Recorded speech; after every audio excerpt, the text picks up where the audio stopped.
Hi. Good evening. Or is it good afternoon? Don't know. 4 o'clock on a Friday is good evening, really, isn't it? Because it's nearly gin and tonic time.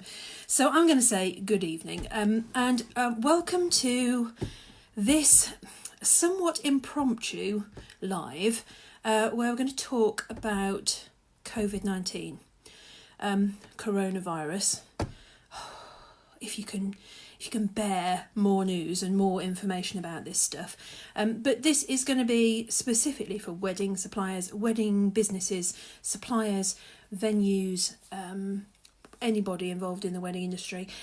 I hope you can pop on and learn something. If you are joining us live, down in the bottom right hand corner there, somewhere on your screen, is a little blue thumbs up. You just press the thumbs up to say that you're here. That would be great. If you're watching on the catch up, you can also press that little blue thumbs up to tell me that you're here. If you are catching it later on, you can pop comments and things into the feed later on. And I will be around and about this afternoon and this evening, sort of picking up any questions, more of which in a little while. So, first thing to say is I'm actually on holiday, okay? I'm not really supposed to be here, although you will realise that I am with the usual backdrop. That is my office, pea green wall. I am here. And the reason that I'm on to do this live is because whilst I've been away this week, I have been watching the tsunami of nonsense on social media about Covid-19 and the immense amount of misinformation and bad advice that is circulating in the wedding industry. And in that vacuum of knowledge and vacuum of proper information, and in the rising sense of panic, which everybody has, and the media stoke like mad, that all these questions being asked, and then I think suggestions being made that are coming from a helpful place, not people being malicious, but trying to be helpful and actually giving you guys some really bad advice and some really terrible suggestions about what to do, that I just thought I can't just let that go and not comment about it. And the intention was to do something jointly next week with a couple of groups who have large numbers of wedding suppliers in the groups. But actually, it's just bothered me so much this week that I'm going to hop up on Friday and I'm going to just banish some of the nonsense that I've seen, so that at least you don't start to undertake some of the suggested activity that I've seen this week. And then hopefully next week we will have a slightly more coordinated and a slightly more rounded response that will include not just stuff about contracts and law, which is sort of my area of expertise, but we'll have some health and safety stuff, we'll have some insurance stuff, we might have some HR stuff. I'm going to touch on all of those things, but watch this space, because there will be something a little bit more holistic coming, not necessarily just from Stamford Gould, but with some other people who I'm looking to collaborate with to give you some proper information to make some decisions in your business about. So I'm going to start today with, I think, really just going through some fictions, some stuff that I have seen posted in the last few days, as I think helpful suggestions, but are really unhelpful and to be avoided. Okay, so the first question is around insurance. Now, I hope that most people watching this have some sort of insurance. The things that are the topics that have come up on insurance and Covid-19 have been around whether your customers have insurance. So that is couples who acquire wedding insurance. That's one aspect of this. And then there's questions about insurance for you and or your business. So in that context, we're probably talking about business interruption insurance for a business, and also health insurance for an individual. You may have both, you may have neither. Okay. The short advice about insurance in relation to Covid-19 and any losses that are suffered as a result of its application is that most insurance policies will probably not cover you. Okay, now this is a very blanket piece of advice, but I've talked to a couple of insurance people today in preparation for this, and they all said the same thing. You must check the terms of your policy, but the likelihood is you probably won't be covered for insurance unless the specific information is in the policy. So, for business interruption, this is insurance that you can acquire for a business where your business is interrupted. Could be a flood, could be an IT breakdown, could be any sort of natural catastrophe.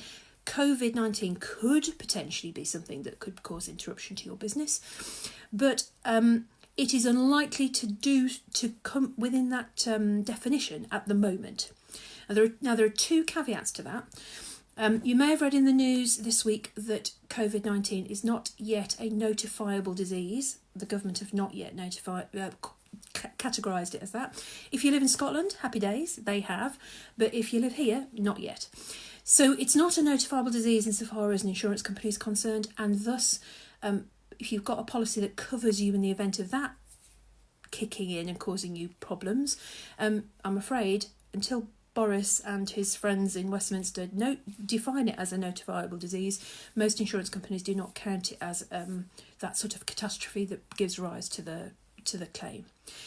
If, however, you think you've got business interruption insurance, talk to your broker and or talk to your insurer. They're obviously coming at it from a slightly more particular view, but talk to your broker for sure to see if you have any cover and to see if that cover will offer you any compensation or protection in the event of losing business as a result of COVID.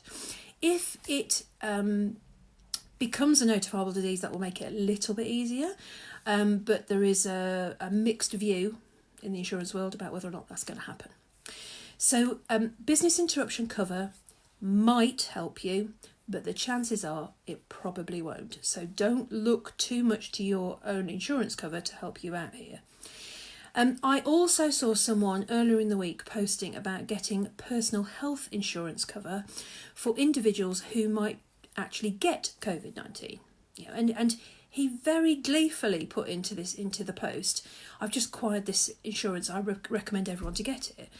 Now, I am not an insurance salesman, I'm not an insurance broker, and I don't give insurance advice, but I can guarantee that any policy that you now acquire, if you haven't already got one, if you went into someone and said, I want some health insurance cover, there is no way that policy will cover you for absence due to COVID-19, because that is now a known risk. There is no way you will be able to get cover for that unless you paid a very, very significant sum of money, and I think even in that situation, probably unlikely you'd be able to get cover. So do not listen to nonsense, and I'm sorry whoever posted that, I'm not going to name any names because no point. That's just bad advice.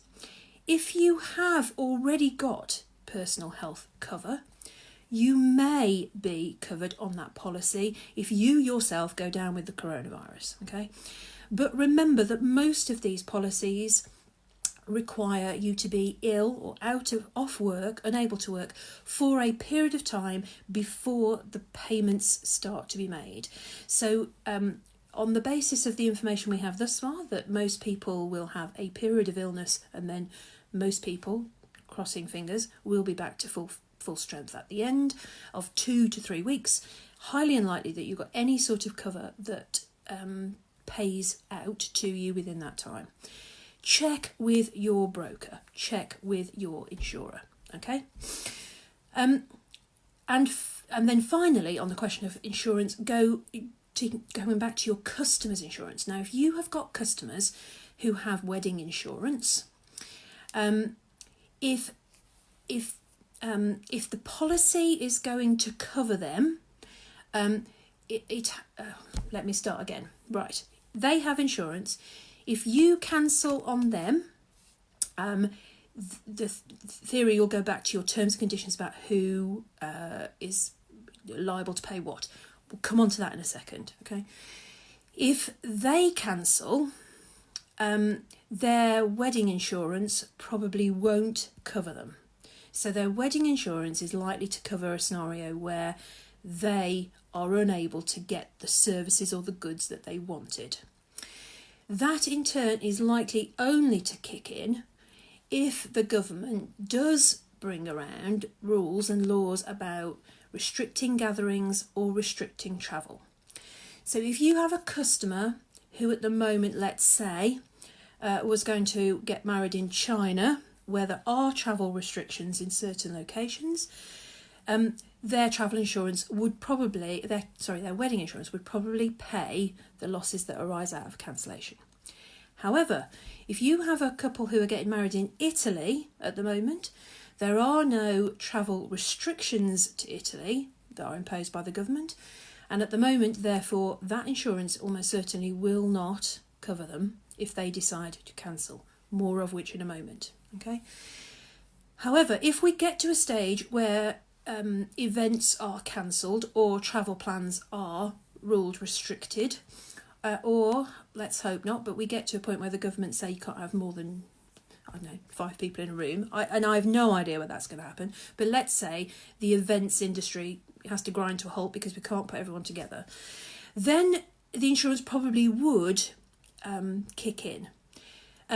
You do not want to have compromised your potential claim to be paid by that insurance by agreeing alternative arrangements with your customers if they have cancelled. I'm going to come on to terms and conditions in a second, okay? But insurance and that whole question around insurance is really, that's not one for me to advise about. My advice is talk to the broker, talk to the provider, check the terms of the policy and find out if any of them do cover you, but be prepared for some not terribly positive news, okay? So, insurance. Fiction's 1. You're probably not covered. Okay. 2, we're going to move on from insurance now. I've seen this week someone suggesting that one should post or proclaim or send out to the world, presumably your customer base, your COVID cancellation policy. This is a piece of nonsense, ladies and gentlemen. I'm really sorry. Your COVID cancellation policy is your cancellation policy. That should be in your terms and conditions. It should be very, very clear in your client contract, your terms and conditions, what happens in the event of you cancelling or your customer cancelling. Those provisions will probably be time-based. So the closer they cancel to the event, the less money they get back or the more money they have to pay, whichever way around you look at it. Just suddenly appearing with a COVID cancellation policy that says anything other than what your original contract with your customer says is probably not going to be much help to you. And I say that for 2 reasons. 1, if you've already entered into a contract with your customer about what you're going to do, then the contract terms are formed. You can't just unilaterally change those at a later stage. Okay, so producing some COVID cancellation policy and saying this is how we're going to deal with everything is probably going to be invalid. So I would suggest a complete waste of time. Second question is, do you have terms and conditions? And do they, in turn, have very clear information about what happens in the event of termination? Because if they don't, and I would say this, wouldn't I, because I sell these things, but I'm telling you, that this is, I'm afraid, the uncomfortable truth. That if you do not have a set of terms and conditions or a client contract that deals with this question, then you are in some real trouble.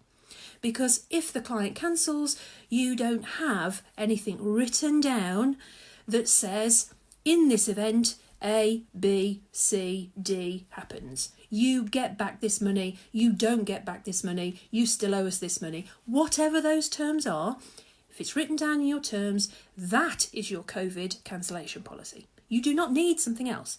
And you absolutely should not and must not, if you take nothing else away, start to write a new COVID cancellation policy and start sticking it on your website and saying, this is what we're going to do with this terrible virus. Panic, panic, panic, panic. Do not veer from what's already in your terms. Okay? If you have terms that have cancellation and termination provisions, which you should, you shouldn't need to amend anything in those terms if they're good and they're robust. And even if you wanted to, the chances are you couldn't. because you've done the deal. You've already done the deal with the existing customers that you probably have had on the phone going, oh, I'm panicking, what shall I do? They may come on the phone and give you that whole panic, and you yourself may be panicking about the prospect of going to Italy or getting in a room with 100 people who haven't washed their hands. I understand that, but the panic is not going to solve the problem for anybody.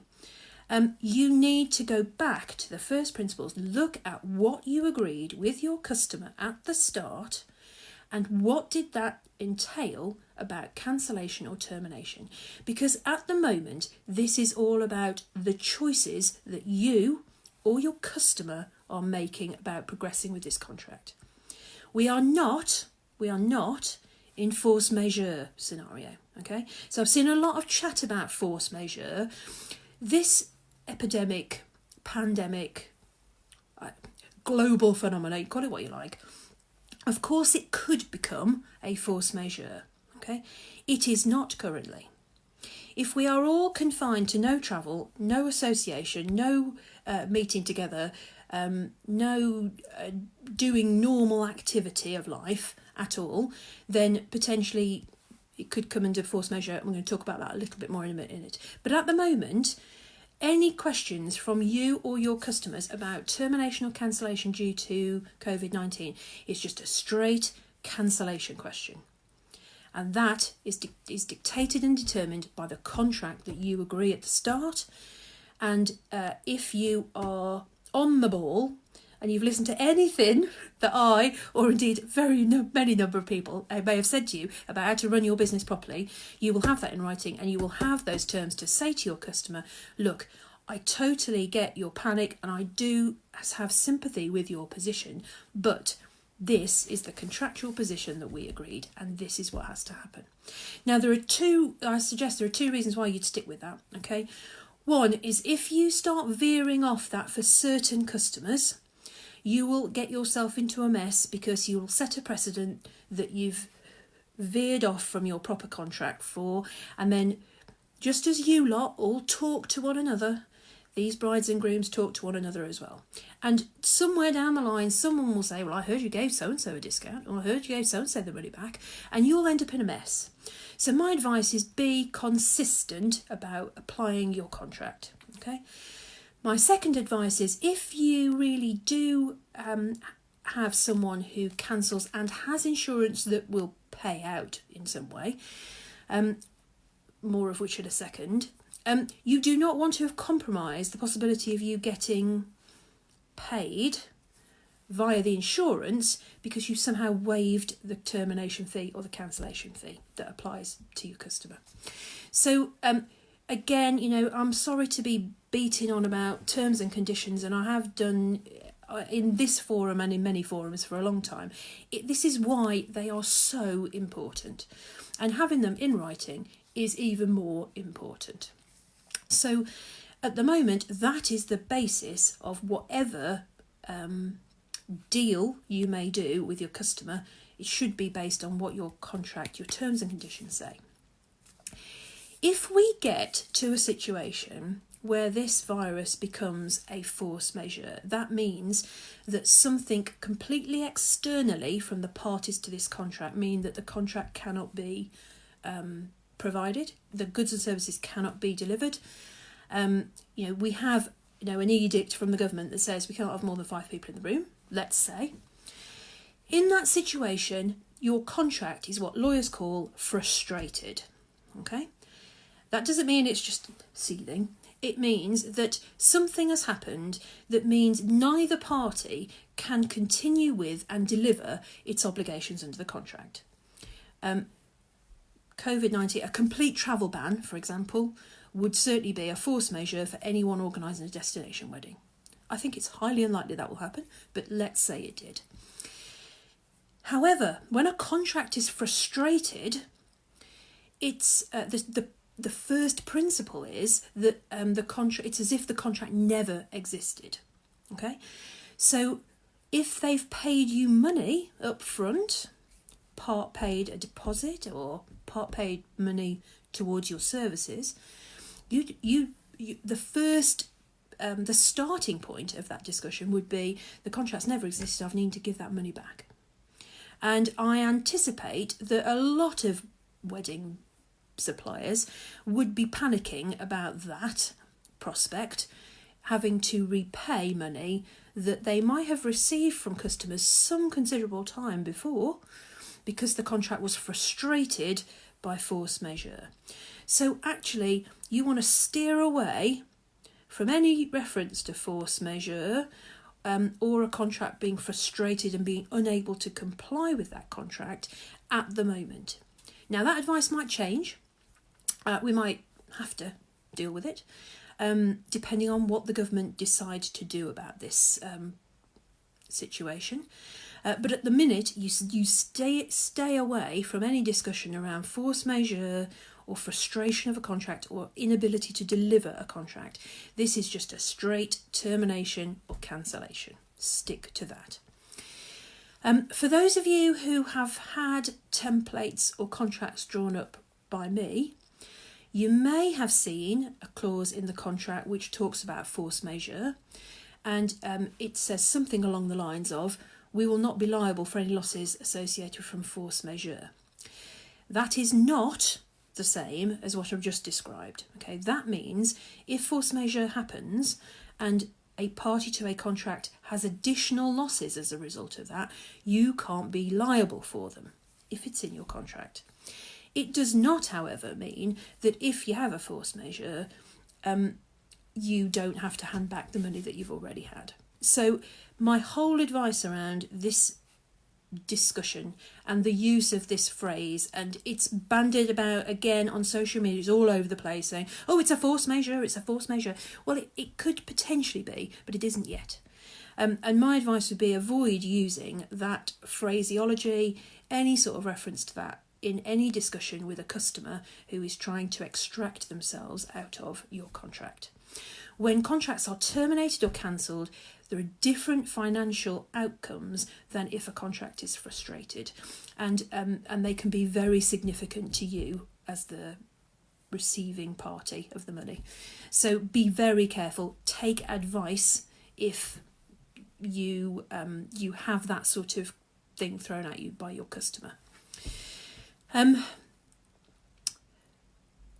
Okay, so the other thing that I've had people asking me about, let me just check my list of things I need to talk about, is could we or should we amend our terms now to cover this off? And the short answer to that, I'm afraid, is you're too late for those customers who you've already taken on board. You could present them with amended terms. You could present them with a written contract if you haven't previously had one, but they are under absolutely no obligation to accept it. And if I was them and if I was giving them advice, I'd say tell you to swan off, because there's no way you'd accept a different set of liability limitations if you already were in a situation where you'd done the deal on the contract. So if you have terms that you think are probably not robust enough, if you don't have any terms at all, I'm afraid you're in some quite difficult territory here, because the ability of the customer to terminate or cancel will be fuzzy, and therefore could be any one of a number of scenarios. There is no definitive answer I can give you as to whether or not that's allowed. And if your terms and conditions are not very good around these provisions, then even if you get a decent set now, you're not going to be able to impose those on existing customers. However, if you get a decent set now, you get this stuff right now, anybody coming to you as a new customer from now on, at least you know you've got some proper contractual stuff in place. So don't think about trying to amend what you've got currently to try and deal with this crisis. If you've got a decent set of terms that have been created by me, or indeed any other number of very competent providers out there, hopefully they will have dealt with cancellation clearly, they will deal with termination clearly, they will deal with force majeure as best they can, and you will have some structure upon which to base your advice to your customers. If you do not, then my strong suggestion is get something in place now for moving forward from here. You're going to have to manage the risk of the people you've already got on board, but at least you can do something about anybody rocking up to have more services from you for the rest of the year. And I think this is going to be something that's going to be ongoing over that period of time. So you need to get this sorted. Now, finally, if you have staff, so people working with you, for you, full-time, part-time, interns, temporaries, or the like, if you are paying them on a salaried basis, you will know from pronunciations from dear Boris this week that extra sick pay has been approved for people having time off connected to self-isolating and being removed from the workplace to make sure they don't spread this virus.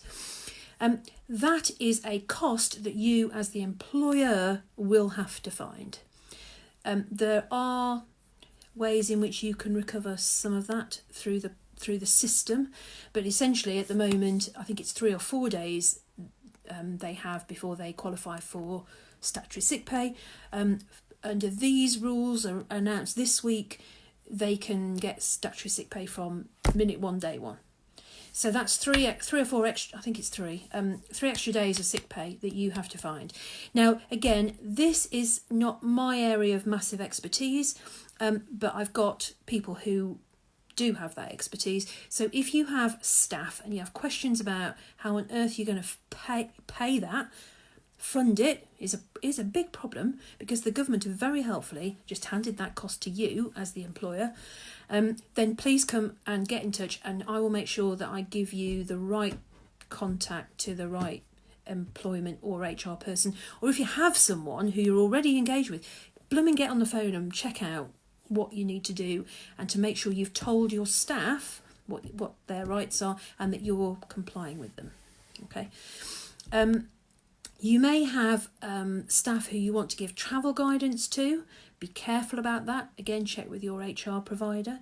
If you have staff who are seeking to work from home or work remotely off the back of this, then you need to give proper consideration as to whether or not that is a reasonable adjustment that you should make. All of these things, they are all around HR and employment law. Please talk to your HR employment advisor about what you propose to do, or any requests that you get from your workers to do something differently, and make sure that you are not digging yourself into a horrible hole with your workers by not complying with a reasonable request for an adjustment in the particular circumstances. So, that in a nutshell is terms and conditions, facts and fictions I've tried to sort of boil down. It should be contractual business as usual, at least for now. Okay, so if your customer is panicking, obviously you've got to manage that. This is about customer expectations and relationships, of course it is. But don't be browbeaten, panicked, or emotionally contrived into a situation where you are asked to step outside your contractual terms, particularly for people who are panicking with lots of time yet before their event. If they wish to cancel or if they wish to postpone, that's okay. But these, be very clear, be very objective. These are the contractual provisions that apply. Hopefully you've also got something in your contract that says if they change the date, that acts as a cancellation too. And so you apply that. If you wish to flex from that position because you feel sorry for them, or because it's you who wants to cancel, I've seen that too, then you might need to think about how you're going to tackle that. Take some advice before you make a definitive decision. And before you communicate that decision, I would suggest, to your customer. Okay? And I hope that that's been helpful, because I'm just, as I said at the start of this video, just super concerned when I see people sharing wording for a COVID cancellation policy that they are suggesting people should put onto their website. Please don't do that. They are sharing wording about emails that should be sent to customers about if you cancel, you don't have any right to recover any money. Do not do this. Take some advice about what you've got in place and what you can and can't do before you start communicating to the world and his wife through your website or through your social media platforms about what you're going to do. Do not beg, borrow, steal other people's wording or information or policies or nonsense without checking whether it applies. And take some advice. Talk to your insurance people, talk to your broker, talk to your HR people, talk to your lawyers. Talk to me. I will try and answer it. But also bear in mind that all of these people, and me included, are deluged with people asking, oh, would you mind just giving us a bit of advice about this? Could you just help us with this? Could you just help us with that? This is what we do for a living. This is our currency. This is what we sell. Our advice, our information, our knowledge, our assistance. We sell that stuff. And there are only so many hours in the day. Reality is there are only so many hours in the day. So yes, I certainly am very happy to help, but there might be a cost attached to that. I think most of the professionals will also say the same thing. Yeah, we'll give you some advice, but there's a cost attached to that. In the meantime, I'll try and keep popping on intermittently with some lives. If people have got questions they'd like me to deal with, pop them in the feed. I'll come back to some that I've already seen popping up already. I'm around tonight, and then I'm back at work. Back at work on Monday, because this is actually my day off. But we're not going to worry about that. Back at work on Monday, when hopefully I'm around a little bit more and can answer it. This is an unfolding thing, so if you're watching this video and catch up in, let's say, 4 weeks. All of what I've just said might not necessarily still be the case. For now, in the moment, this is pretty accurate. Is definitely a view shared by the insurance people that I've spoken to, is a view shared by the health and safety people that I've spoken to, and a view shared by the HR people. Watch this space. We will keep coming back to you with some more help, I hope, in time. So let me just see if there's anything I can sensibly add to that. Right. Hello, Michelle Jeffries. Thank you for coming to join us. Caroline Langham, hi. Tori, hello. Bernadette. Yes, Bernadette's got some great contracts on her site, so she's coming at it from a very similar perspective that I am. Kirsty, I have cancellation of my contract, but nothing about acts of God or catastrophe. Should I add something in there for the future? There is a clause that you can add about force majeure and losses, but that isn't going to help you with anything that you have already agreed. I would respectfully suggest, and I would say this, wouldn't I, that you get someone to review the whole contract. Don't do it piecemeal. Get someone to look at the whole thing and tell you whether or not it's up to scratch. No contract and no lawyer can or should ever say to you, this is watertight. It will cover you for every eventuality. Because for goodness sake, none of us saw this nonsense coming, did we? If you'd said to us, 2 weeks before Christmas, only in 3 months' time, you're all going to be wondering whether or not your force majeure clauses are right in your contract, we'd have all laughed at you and gone, don't be stupid, of course we won't. But here we are. And that's why, and I'm going to bang on because that's what I bang on about a lot. It's why this stuff's so important. Hopefully you get it right, you put it in a drawer, and you never have a Covid-19 scenario to worry about. And you never have a customer who needs to cancel, and you never have a customer who wants to complain. But if you do, you get it out the drawer and you go, that's what we agreed.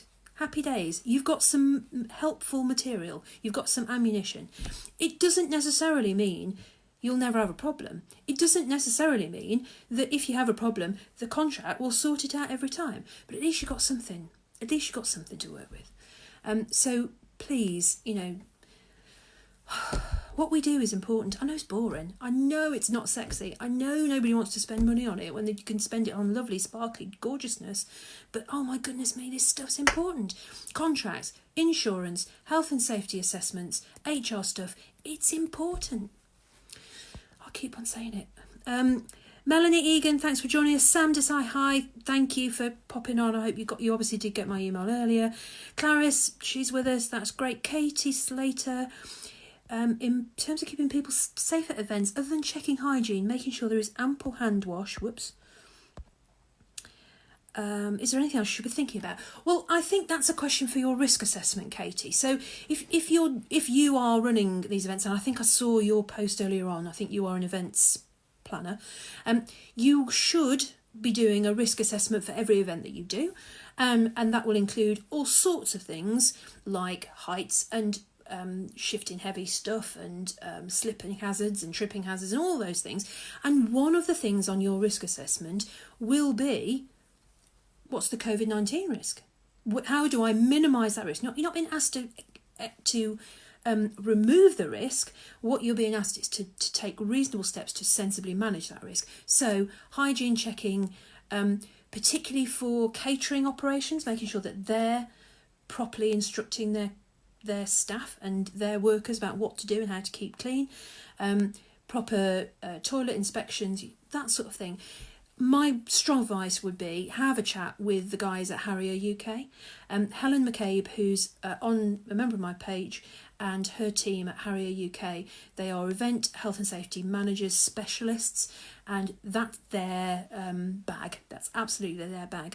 And they'll be able to help you in just applying the thinking of what else might I need to think about in this context. So that's my top tip, Kate. Hope that's helpful. Kirsty. Okay, really, right. Okay. I've answered all the questions that there are. If there are any more, are you watching it on the feed, on the catch up? Just stick them in the feed below, and I will try and catch them up. Normally, I say at this point, you can send them on DM or you can email me, but I just think there might be a bit of a tsunami and I don't know how quickly and easily I'm going to be able to answer them. So I'll try. If you don't really want to put it in the public feed, try me on DM and I'll see if I can pick it up and help you. There might be a bit of signposting to other things and other people and other places. But I think let's try to contain the panic amongst ourselves and contain the panic amongst our customers, which is being undoubtedly stoked by the constant barrage of 24-hour news about this stuff. Let's try and be as objective and as fact-based as we can about how we're going to deal with these problems. That is about coming back to your contract, bringing your customer back to the contract and saying, look, if you have to cancel, if you want to cancel, you can do that, but these are the financial and other consequences of doing so. If you as the supplier want to cancel, you go and talk to your customer and say, I'm just too terrified to do this event in, I don't know, Milan. Therefore, I'm going to cancel. Here are the contractual terms that apply. Be prepared for some kick-up. So make sure that you know what your position is and whether or not what you've got is going to be robust enough. Okay, that's my fundamental piece of advice. I have no idea how long I've been battling on for. What have I? How she says, pressing a button to find a time. I don't know. However long I've been going, I hope that's enough information. Please feel free to check out anything else that we've got on the site that might be able to help you. There are contract templates, there are bespoke template options, there are options for reviewing your contract. I and the other advisors I know locally, we're going to try and pull together some useful information. Get on the feed, get on the DM, get on the phone, ask me a question and I'll see if I can help you out. If I have not answered the question that you tuned in to ask, by all means, get in touch with me later. And if I can't answer it in the feed, I might even do another live. Who knows? We'll see. We'll work on that if there's a demand. But let's just try and contain ourselves and take some of that stuff that's out there in social media as, I think, well-intentioned, but essentially quite dangerous advice about what to do. Take it with a massive big pinch of salt and be careful. Okay? Be safe out there. Make sure you keep washing those hands. If anyone's got a massive supply of antibac that they haven't got onto eBay yet, I rapidly suggest that you perhaps want to do that now. And stay safe, people. Have a good weekend. Bye.